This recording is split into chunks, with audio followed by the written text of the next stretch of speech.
Hello, ladies and gentlemen. Welcome to another Invasion Productions Invasion Shoot series. We are here, a very special roundtable discussion. We eventually will do shoots of all these gentlemen, but right now, for time constraints, we're going to do a very interesting roundtable. This is the Dog River Boy roundtable. To my left, the Canadian superstar, Ian Flex. Thank you for being here. Thank you for having me. You're very welcome. In the middle, marvelous Marcel Pringle.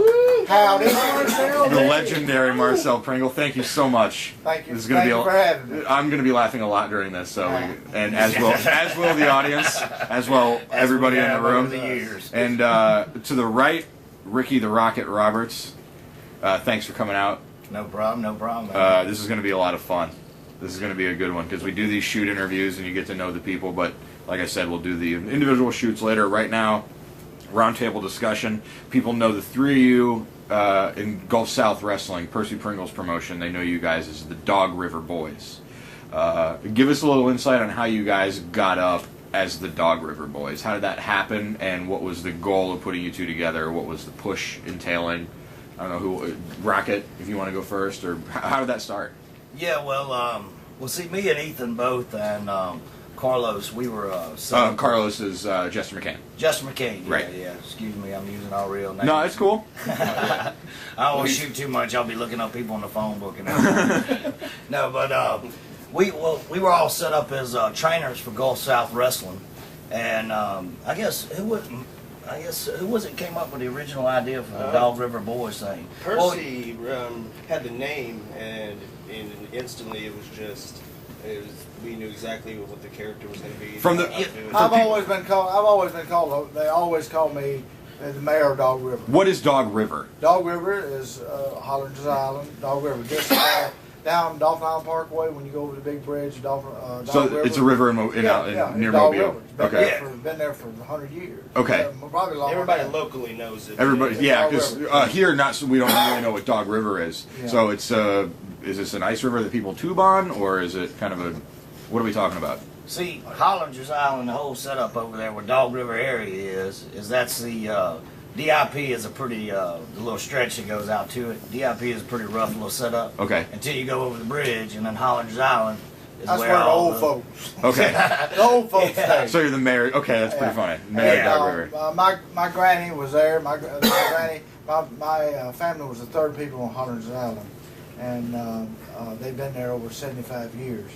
And of course they're gone now, but anyway, they used to call my granny. She'd been there so long they called her the mayor of Dog River. Uh-huh. And anyway, so we was joking around one day, and me and Percy and all, and I got to talking about the mayor of Dog River. Now I said I was going to be the mayor of Dog River, so that's how it got started.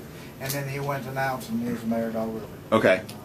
Whose idea was it to put you guys collectively as a team? Percy initially said it, but plenty of times when we were training and everything, as me and Rocket go back to about my first year, was about when I met him, and just going through the motions of being on several promotions, being put together in feuds so many times. So you guys had worked each other a lot. Oh God, yeah. It had to be probably 50 times or more. Really? Man, I mean, some of the best. I tell you what, some of the best angles we ever went through was with him. The one we did Travis back Road. at IWC on Travis Road was just phenomenal. That's when he dumps a. There's this little girl that comes to all the rest. Oh, Lord. Yeah, I'm fixing to tell him your ass say on no this one. name. All right, look here. There's this little girl, Courtney. If anybody watching this has ever done anything with any kind of wrestling around the Gulf Coast area, you know who Courtney is. She's a little girl in the wheelchair. Sweet girl. Okay, and given now, she was totally she was involved in the whole thing. This was with her permission. Half this was her idea, half of it. All right, so the angle is that I have a real bad knee injury, and I'm out. I actually blow out my knee real bad, and I'm out for about 6 weeks or so. Yeah. So I start coming back in the door, and when I start coming back in, Flex is straight attacking me. Well, during the angle, he gets out there and takes Courtney and actually dumps her out of the wheelchair. So she's in a wheel. Okay, she's in a wheelchair. Yeah, she's got spinal bifida. Spinal bifida. She's crippled. She's crippled, you know. Yeah, she's. Thank you, For Marcel. politically correct terms, she's crippled. But she okay. And Wow. of course, hold on, I'll get back to the cripple thing in a minute. 'cause Okay. It's funny as hell, too. So this girl has no use of her legs whatsoever. Bless She's her just, heart. anyway. Bless her heart. She's got one pair of shoes. We can't. Quit. And the bottoms is brand new. Is that what you want me doing when Jesus comes back? Watch Oh, what you Lord, do. help us. So, Hold on, so boy. during the angle, Really? he flips the little girl out of the wheelchair. Legs come over her head, and the promo he cuts before that. The one thing they tell him: look, before you go out there, do not say cripple. The first words out of his mouth was, "I'll beat you and that cripple too."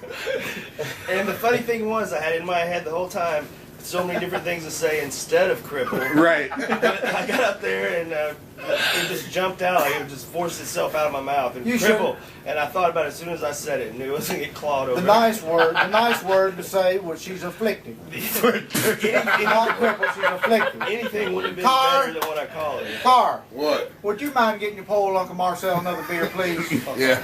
I move quicker now that I've lost weight. Yeah. All right, but Well, anyway, fuck back all to the thing. So I mean, shit, we worked each other, like I say, what 50 times before, and then when we both got into the training position there at Gulf South, it was just. It was kind of a logical thing to head towards, you know, as far as us being teamed together. Right.